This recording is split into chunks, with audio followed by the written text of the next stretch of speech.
आज शिव महापुराण जी की कथा के क्रम में आज शिव महापुराण के युद्ध खंड का आज दूसरा अध्याय।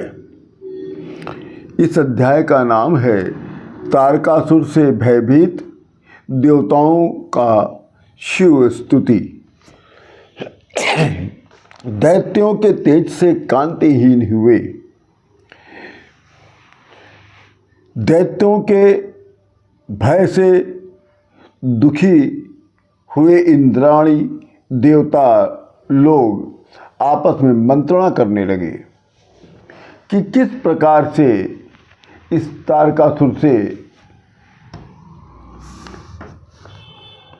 मुक्ति पाया जाए, कैसे सुख की प्राप्ति हो, कैसे अपने लोगों को प्राप्त किया जाए। ये सब मंत्रणा करने के बाद, चिंतन करने के बाद इंद्र सहित समस्त देवता लोग ब्रह्मा जी की शरण में गए।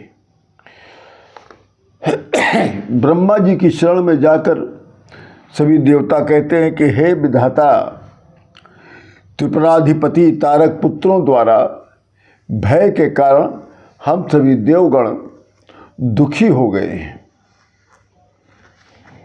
त्रस्त हो गए हैं और आपकी शरण में आए हैं। आप उन तारक पुत्रों के वध का कोई उपाय करिए, अति शीघ्र उपाय करिए। तब ब्रह्मा जी ने कहा कि हे देवताओं, आप लोग भयभीत न हो, मैं उन दैत्यों का वध का उपाय बता रहा हूँ। उन दैत्यों का वध करने का उपाय, उनसे मुक्ति पाने का उपाय मैं बता रहा हूँ। ये सारा कार्य शिवजी द्वारा ही संपन्न होगा और शिवजी ही करेंगे। मैं इसलिए नहीं कर सकता क्योंकि मैंने उन दैत्यों को स्वयं वरदान दे रखा है। उचित तो यही होगा कि आप लोग सभी लोग शिव जी की शरण में जाइए और शिव जी से प्रार्थना करिए, तब आपको उन दैत्यों से मुक्ति प्राप्त हो पाएगी। तब सभी दैत्य लोग इंद्र सहित ब्रह्मा जी को प्रणाम करके शिव जी की शरण में गए। शिव जी की शरण में जाते ही दूर से प्रणाम करते हैं और कहते हैं, नमस्ते पार्वती नाथ परमात्मन महेश्वर नीलकंठाय रुद्राय नमस्ते रुद्र रूपिणे।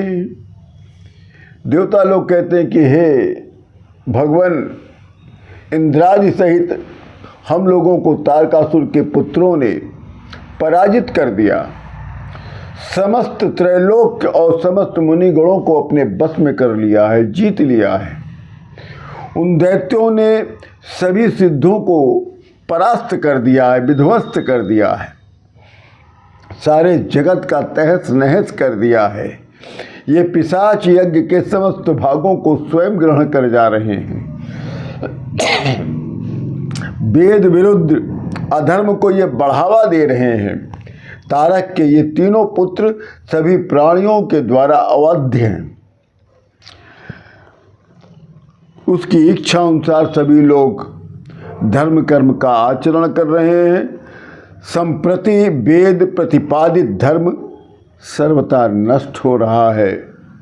अतः हे नीलकंठ भगवान, हे पार्वती नाथ, हम लोगों को इससे उपाय करिए और इससे मुक्ति दिलाइए, इसलिए हम लोग आपकी शरण में आए हैं। इतना कहने के बाद शंकर भगवान अपना त्रिनेत्र खोलते हैं। इसी के साथ ये शिव महापुराण के युद्ध खंड का दूसरा अध्याय संपूर्ण होता है। आप सभी लोगों को मैं अयोध्या से श्री योगी प्रमोद जी महाराज सादर प्रणाम करता हूँ।